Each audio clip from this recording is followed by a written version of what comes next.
Sabtu, 18 Juni 2022. Dinas Kesehatan Aceh Utara siagakan petugas kesehatan di acara Musabaqah Tilawatil Quran MTQ ke-35 di Kabupaten Bener Meriah. Bapak Kepala Dinas Kesehatan Aceh Utara turun langsung ke lapangan untuk memantau kesiapan petugas kesehatan di Kafilah Aceh Utara. Saat ini, petugas kesehatan yang disiagakan 1 tenaga dokter, 2 tenaga perawat, dan 2 unit ambulans, dan berupa kebutuhan obat di lapangan. Kondisi kesehatan peserta MTQ Kafilah Aceh Utara menjadi perhatian serius karena sangat berpengaruh terhadap penampilan tampil di acara. Saat ini, Kafilah Aceh Utara sudah berada di pemondokan semua.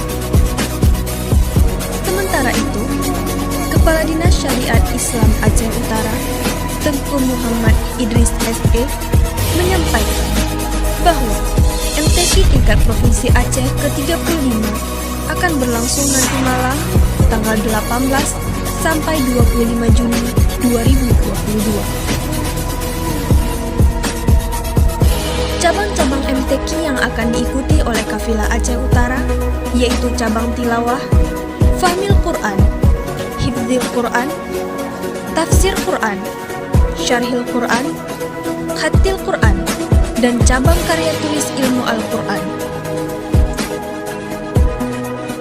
Bapak Kepala Dinas Kesehatan dan Kepala Dinas Syariat Aceh Utara juga menghadiri undangan jamuan makan malam bersama Gubernur, Sekretaris Daerah Aceh, Bupati dan Wakil Bupati Bener Meriah, beserta seluruh jajaran Forkopimda, Bupati dan Wali Kota se-Aceh, serta sejumlah Kepala Satuan Kerja Perangkat Aceh, SKPA, dan Kepala SKPK Bener Meriah.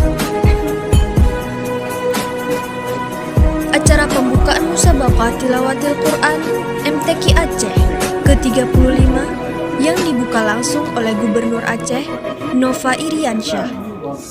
MTQ tingkat provinsi yang digelar 2 tahun sekali itu diikuti oleh 1.128 peserta dari perwakilan 23 kabupaten kota di Aceh.